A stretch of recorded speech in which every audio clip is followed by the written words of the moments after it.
اتفضل يا استاذ. سؤال النهارده ايه؟ نفس السؤال اللي انا سالته للحقير اللي كان قبل منك يا فندم. والله يا استاذ باجت، لو الجيش ده لو الجيش سقط والسيسي سقط، الدولة دي هتحتل في ساعة. ما من تحتل الآخر يعني. ماشي، هتحتل ايه؟ ما سوريا الجيش انسحب وهرب بشار. احتلت يا باجت، ما احتلت. احتلتش ولا لما حاجه. سقط بشار الشريط، الأسد اسمع يا احتلت. استاذ، اسمع يا استاذ وبطل هطل وعبط. الشريط الحدودي اللي دخلته القوات الاسرائيليه دخلته عشان تدافع عن السيسي وعبد الله، وتقول للشعوب بتوع الدولتين دول لو انتوا اسقطتوا السيسي والجيش انا هخش اخد سينا مثلا، ولا اخش اخد الحدود الاردنيه. لكن ايه اللي عملته اسرائيل في سوريا؟ ولا حاجه. ما اسرائيل دخلت جنوب لبنان وانسحبت منه. ما فيش لا جيش في ولا حد قال لها. لبنان نفسها عندها جيش وحزب الله ودخلت القوات الاسرائيليه، لكن هل هتقعد؟ مش هتقعد، لا. فهم بيخوفوك بيهم يا حبيبي. تمام؟ طب اتفضل. عندك دليل على الكلام ده؟ عندي دليل بايه؟ عندك دليل لو السيسي ده غار في داهية والجيش غار في داهية، إن الدولة دي مش هتحتل؟ ليه هتحتل؟ ليه؟ انت عندك ايه هيحتلوك بس عليه؟ خلاص، ما فيش اقف حكومة. اقف ما انت كده. اقف اقف. انا عاوز اسال سؤال. لو احتلوك يعني هيعملوا فرضا يعني جت امريكا والاسطول السادس اللي انتوا عندكم اسرين قائد الاسطول السادس وشايلينه عندكم مش عاوزين تسلموه لامريكا لغايه دلوقتي، وامريكا احتلت مصر، هتعمل بيك ايه؟ ده انت دوله جعانه وصدمانه وكلها مسروقه ومنهوبه. اكلك بتستورده، شربك بتستورده، لبسك بتستورده، ما في حاجه. ابره الخياطه بتستوردها، العود الكبريت بتستورده. ما بتصدرش غير عيال بيغرقوا في البحر الابيض المتوسط وبيهربوا هجره غير شرعيه لاوروبا، وعبيد للخليج يذلوهم هناك. هو ده اللي انت بتصدره. هيعملوا بيك ايه؟ زائد قول للسيسي يسلم البلد للشعب، وقول للجيش اللي نهبك يا راجل ده مصر كانت محتله من الاحتلال الانجليزي. الانجليز حافظونا على ميه النيل، ما باعوش حته من اراضي مصر، ما جوعوش الشعب المصري، عملوا لنا خط سكه حديد هو كان تاني خط في العالم كله.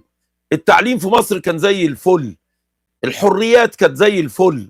ما ايه لازمته اعيش في وطن مستعبد فيه ويتم اغتصابي وقتلي وجعان وشحات ومتمرمط ومتجوز مراتي بشوفها كل 5 سنين شهر ولا شهرين، اول ما تحبل اسيبها وامشي، وبعد كده ما اعرفش اذا كان الحبل ده بتاعي ولا بتاع حد قبل مني ولا بعد مني. ولا انا بقول كلام مش موزون يا استاذ احا؟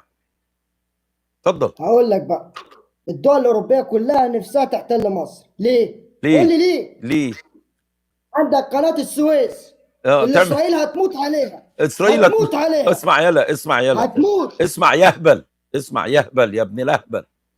هي قناه السويس دي، واخدوها وجبناها منهم. اسمع يلا، يا قناه السويس دي مصر عمرها منعت سفن من العبور الا السفن القطريه. على فكره السفن القطريه الوحيده اللي منعت من عبور قناه السويس، لان لما عدت البواخر الاسرائيليه اللي دخلت عشان تضرب اهالينا في غزه من الناحيه الثانيه قالوا كالاتي: اتفاقيه الاستانه بتمنع مصر من منع اي سفينه من العبور. يبقى قناه السويس لازمتها ايه يعني؟ قول لي بقى لازمه قناه السويس ايه يعني؟ انتوا مستفيدين بيها ايه منها ايه كشعب مصر؟ اتفضل. والله بتدخل لنا سفن وبتستورد لنا حاجات.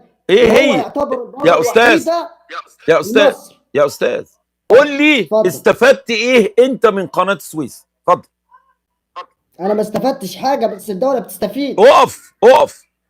امك استفادت ايه؟ ابوك، خالك، عمك، جارك، قريبك اللي عايش في اسكندريه وانت عايش في اسوان؟ ولا قول لي المصريين كلهم استفادوا ايه من قناه السويس؟ يلا قول لنا الاستفاده. اتفضل.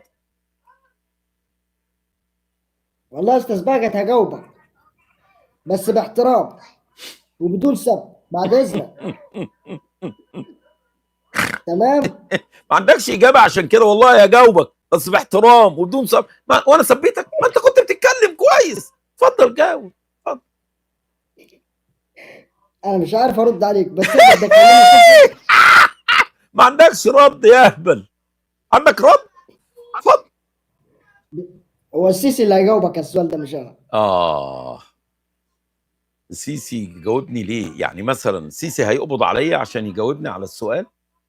طب اقول لك على حاجه. اسمعني بس، يعني انت بتقول السيسي اللي هيجاوبني عشان يقبض عليا يعذبني ويقتلني؟ هي دي الاجابه؟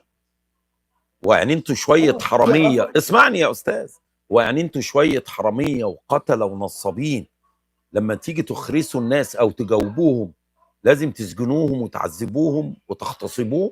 يعني انت حضرتك مش لاقي دليل واحد او حاجه واحده تدافع ان قناه السويس حد من المصريين المساكين ولا غير المساكين استفاد منها؟ يلا انت ما عندكش اجابه فبتقول لي السيسي اللي هيجاوبني. هو انت ما تعرفش الاجابه يا حبيبي؟ انت عندك كام سنه يا حبيبي؟ مصر خير اجناد الارض، ماشي. ذكرت في القران يا باجي. حلو قوي، قول لي ذكرت فين في القران انهم خير اجناد الارض؟ انا معاك لغايه وهو اصلا السيسي يعرفك؟ السيسي يعرفك يا اولا؟ استاذ، خلينا نبدا. يا استاذ، هو هل انت السيسي يعلم بيك؟ يا استاذ هو انت عامل زي الوليه السكرانه اللي عماله تتنطط على احجار العيال الصغيره؟ ليه يا حبيبي ما تركز؟ مش انت قلت هم خير اجناد الارض وذكرت في القران؟ عندك 4000 دبابه يا باجت يا استاذ الله يخرب بيت امك على ام يلا يلا يا ابن يلا. ايه اللي جاب عدد الطيارات؟ مش انت كلمتني على قناه السويس؟ قلت لك جاوبني على قناه السويس، قلت السيسي هيعمل لك، وبعدين نطيت قناه السويس قلت لك جاوبني، ما لقيتش حاجه. قلت لي السيسي هو اللي هيجاوبك، قلت لك هيعذبني، هيقتلني، هخليني اقول تحيا مصر عشان حاطط لي حاجه في التوته بتاعتي؟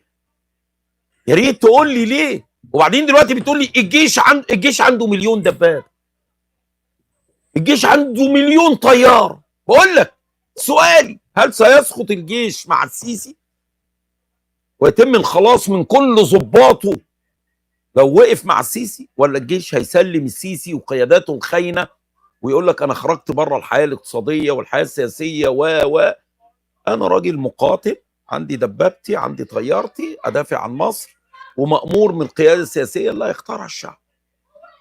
اي طريق سيختار الجيش؟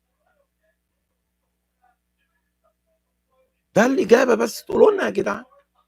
هيحارب الشعب عشان يدافع عن السيسي ومكتسباته الاقتصاديه والسياسيه اللي نهبها وسرقها من الشعب، ولا هيسلم يقول لك احنا كنا اسفين يا شعب، ينزلوا على ركابهم نطلب الغفران والسماح، لكن الخاين اللي فينا هنسلمه لكم، القاتل اللي فينا هنسلمه لكم، حكموه بما يرضي الله.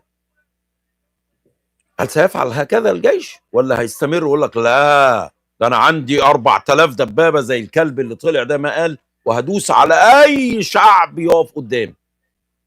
فالشعب هيضطر اسفا يولع فيه في الدبابه اللي راكبها. معانا مين يا استاذ؟ يا عم بهجة، اتفضل. السلام عليكم. عليكم السلام، اهلا وسهلا. انا من رأيي ان السيسي لو سقط الجيش هيبقى في صف الشعب. يعني اول ما لان اول الشعب ما يتحرك الجيش يقول له مع السلامه سلم. طب هل الجيش هيسلم قياداته الخاينه، ولا هيقول لك لا السيسي ماشي بقى خلاص الجيش والشعب ايد واحده ويرجعوا يعملوا فينا اللي عملوه في 2011؟